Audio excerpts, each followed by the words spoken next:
তবে শোনো, তোমরা যারা নায়ক নায়িকার অনুসারী, গায়ক গায়িকার অনুসারী, আমি তোমাদের একটা হাদিস পড়ে শোনাই। এর আগে আমি তোমাদেরকে একটা আয়াত পড়ে শোনাবো।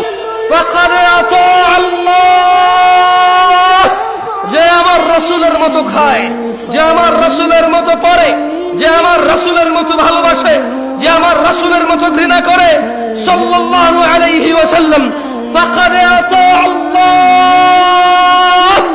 আল্লাহ নিজে বলছে যে সে আল্লাহর ইবাদত করে।